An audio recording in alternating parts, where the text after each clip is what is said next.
2025 is over. Yeah, I hated the year too. Yeah, I'm not going to pull any punches. 2025 was, no exaggeration, the worst year of my life so far. It was worse than the year my dad died, and it was worse than the pandemic. At least during the pandemic, the government gave me free money. Bruh. I had to deal with job loss twice, multiple expensive car repairs, and tons of financial unpredictability. Hell, I had a family member who died of a heart attack this past year. Now, don't get me wrong, I am incredibly heartbroken and grief-stricken. Even just thinking about it right now, it's kind of making me sad. But when the death of a family member is the least worst part of the year, that says a lot.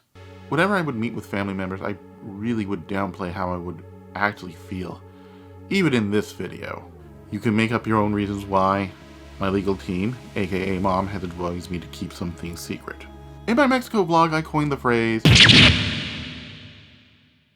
dead octopus moment. By the way, rest in peace SMG4. I described it as an unexpected moment that occurs during a vacation or similar event where the occurrence or occurrences are so catastrophic and traumatizing it depletes any, if not all, feeling of enjoyability or amusement for its participants. Yeah. Try a dead octopus year. That was 2025. Okay, with the venting out of the way, will 2026 be better? I don't know. In preparation for this video, I watched my old 2025 video, and to say it aged horribly would be a bigger understatement than Putin is kind of a dork. But despite the soul-crushing misery that was 2025, at least a few good things happened. One, I got a mini fridge.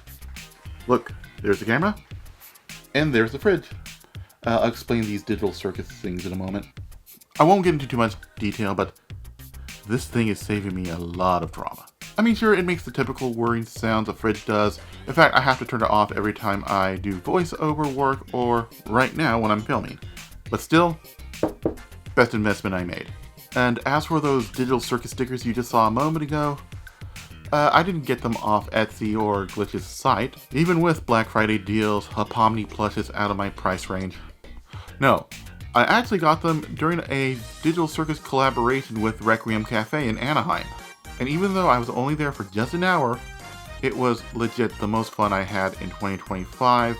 For an hour, all my problems melted away. I make no apologies for it. That cafe is pretty awesome. I can best describe it as Starbucks but for geeks and nerds. And even when they're not doing collaborations, it's just a fun place to hang out. I know I like hanging out there. You might even see me working on my videos. I definitely recommend checking that place out. Here's their address, #not-sponsored, and tell them CRJ sent you. Sorry, I have to do this. We get into a lot of trouble if we don't mention that. And the last good thing that happened to me this year actually involves my channel. I had 3 videos do gangbusters. The first being my chimichurri sauce video that basically woke up my channel from the dead. Then there's my Nashville pork belly video, which as of the making of this video is closing in on 2,000 views roughly. And then there's my instant cocoa hack. Within 48 hours, that video netted 24,000 views, easily making it one of the most successful videos on my channel. And I just want to say thank you to all the new subscribers, and thank you to all the old subscribers for getting me through this year, even leaving as something as small and insignificant as good video or a thumbs up emoji means a lot. But let's get to the big question here. What does 2026 hold in store for me? I don't know. Unless I start making double what I currently make, don't expect any vacations. As for VidCon 2026, even then, that is very, very uncertain, because it's just for the past few years, VidCon has just been inviting safe, normie, algorithm-friendly creators. As for my favorite YouTubers, there's no guarantee that they'll show up. But if I do go to VidCon, it's going to be strictly business. I'm going to network, I'm going to market my channel, and hopefully I'll get a break. Although one thing that would be pretty based is if Dana Terrace, the creator of Knights of Guinevere, shows up and drops an epic expletive-filled diss track on Disney, all accompanied by sexy bikini cosplayers dressed up as Frankie, Andy, and Guinevere. I mean, that's probably not going to happen, but a guy can dream. But what are some things I know will happen in 2026? Well, don't expect much for January.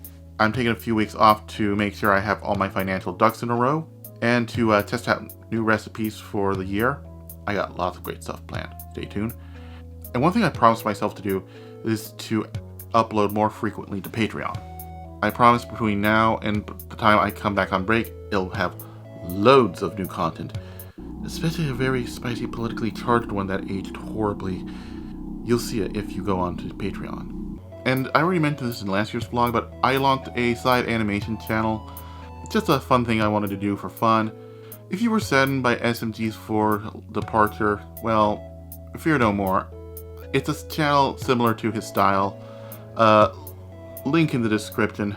But with all that said, will 2026 be my year? Time will tell. Time will tell.